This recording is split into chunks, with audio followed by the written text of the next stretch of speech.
Yo, what's up sa inyo mga katanikin? Welcome back to my YouTube channel. So for today's video guys, bigyan kayo ng awareness kasi nagkaroon tayo dito ng fish crisis. So, paano ba tayo nagkaroon ng fish crisis dito sa ating fish room? Ano ba nangyari?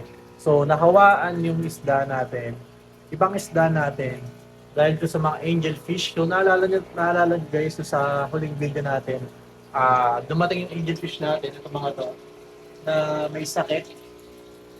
So, may sakit na yan. Tapos mataas pa yung tubig niya. So, nangyari kasi guys, binabaon ko yung tubig nito. Kasi nga yung isda natin, pag may sakit, nalulunod din sila. Kaya binababaan natin yung tubig para medyo hindi sila mambigatan sa tubig. Kasi nga pag masyadong mataas yan, medyo pa-pressure. So, okay? So, ginawa ko, nagbawas ako ng tubig. So, ito guys, hindi ko ito ginagawa. Pero syempre, nang hinayang kasi ako sa tubig, sobrang bago, sobrang linis ang tubig natin.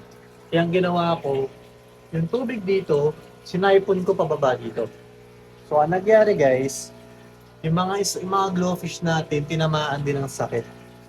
Okay guys, kaya wag na wag kayo maglalagay ng tubig from sa may sakit na mga isda doon sa ibang aquarium nyo kasi talagang tatamaan yan. Kung papasin nyo guys, ayan. Marami nang namatay dyan guys, talagang almost 100 pieces na glow tetra na namatay dyan. Kaya ang ginawa ko guys, kasi tinignan ko wala naman eh, hindi mo nakikita yung sakit. Talagang namamatay lang sila. Hindi rin pwede yun sa tubig. Kasi malinis yung tubig niya. Kaya napanood yung mga videos ko, sobrang active ng mga glow tetra natin. So nagyari dyan guys, inner parasite na dala na itong mga angelfish. So yung angelfish natin guys, nag-stabilize na sila.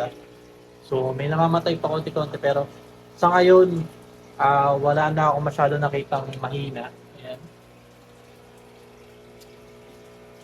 At meron pa na tayo nakita malaking sponge filter so ginamit na natin. Ayan. So nilagay natin yan. So ayun, itong angel glowfish natin ang tinamaan talaga ng sobrang.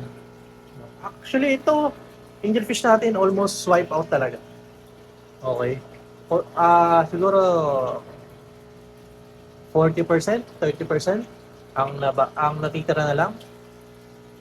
Ayan, dito naman sa angelfish natin guys, nabawasan sila ng almost 60%. So talagang dami. So ang ginawa ko guys, kasi nga, pag kasi yan, pag ink or white spot, makikita mo na visible na agad yung sakit. So nakita ko, inner parasite yung problema, dala ng angelfish.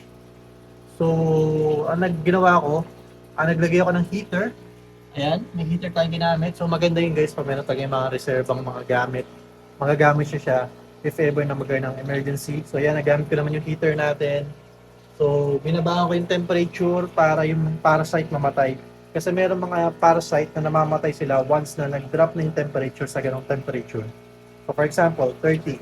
Nag-drop na dun yung init o malagamgam na tubig, hindi na sila mabubuhay, mamamatay na sila.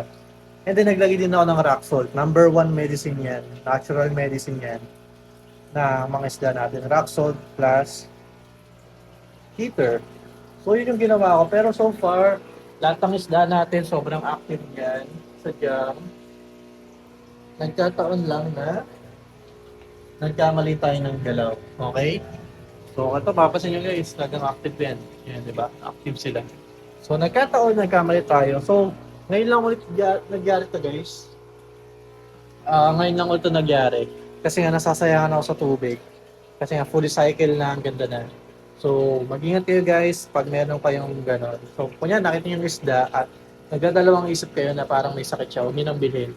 Kasi, pwedeng ma-wipe out lahat ng isda nyo pag may sakit yung isang isda nyo lang. Okay? So, ayun guys, ang daming beds talaga. So, nakakalungkot lang kasi siyempre, dahil na rin ng pagod sa school dito. Tapos, nagpa-farming pa kami sa pool. So, ngayon guys, kakatapos ko na mag-deliver sa naman. And then, tapos na rin yung school ko, anong oras na.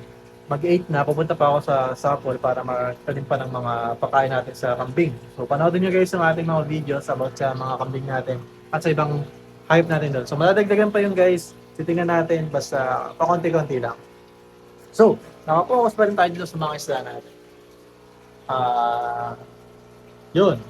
So, sa almost 2020, nagyari sa akin to, pero ngayon ulit, nagyari ulit sa akin kasi nga, nanghinayang ako sa tubig. So, guys, huwag na kayo manghinayang sa tubig nyo.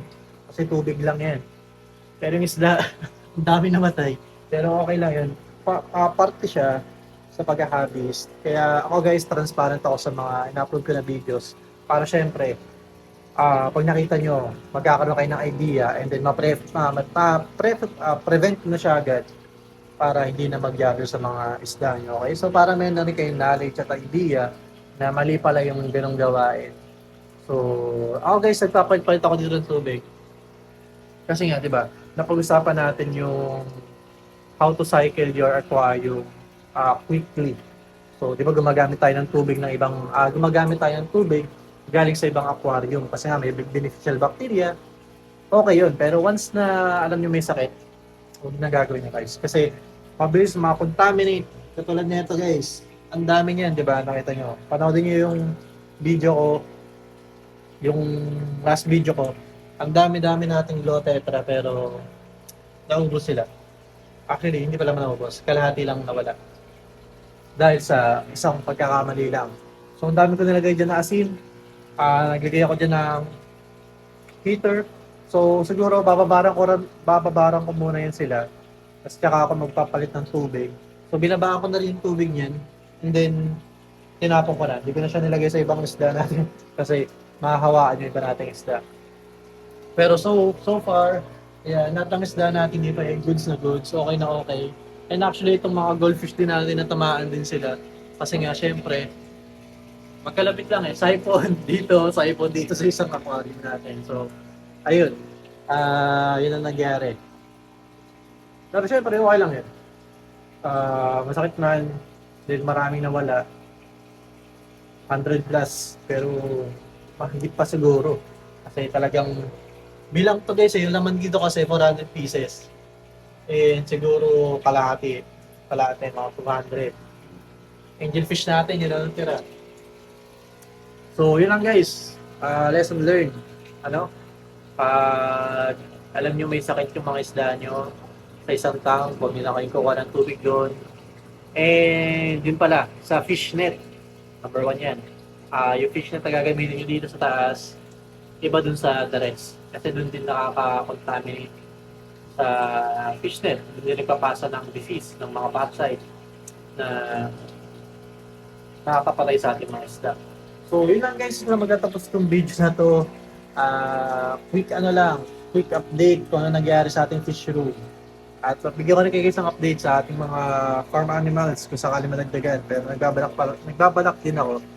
Nag-iipon-ipon tayo para meron din tayo iba pang alaga. So, masarap pag-alaga guys, kaya dapat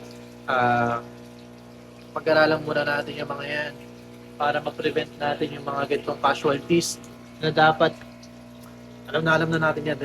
Tagal na rin natin, pero yun nga, huwag kayong maghihinayang sa na tubig, mag-cycle na tayo ulit dahil madali naman yan. So yun lang guys, maraming salamat sa panonood. Don't forget to follow and like my page sa Facebook, Tiny Food Species, and don't forget to like this video and subscribe to my channel. So yun lang guys, maraming salamat sa inyo. Keep safe and happy fish keeping sa iyo. God bless. Push! So ayun guys, kakauwi ko lang.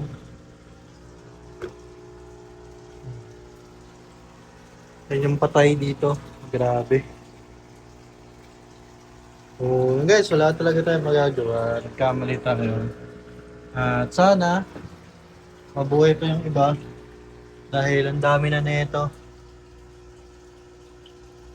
Dami niyan guys. So magpakain na lang tayo sa iba nating isda. Iba nating isa guys. Malulusog. Yan. Oh. Pero dito lang talaga tayo pumalya. Yan. Malulusog naman na malalakas na pero wala eh. Talagang wipe out talaga. Kaya ingat-ingat kayo guys sa pag-contaminate ng water. Ingatan nyo na maigi. Huwag na kayo magkukuha ng tubig sa iba.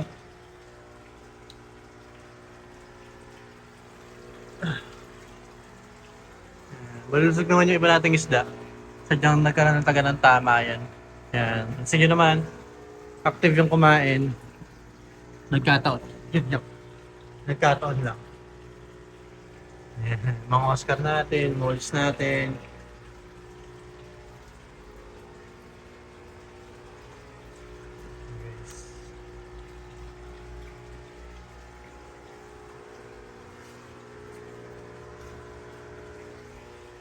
So, yun guys, siningit ko lang to.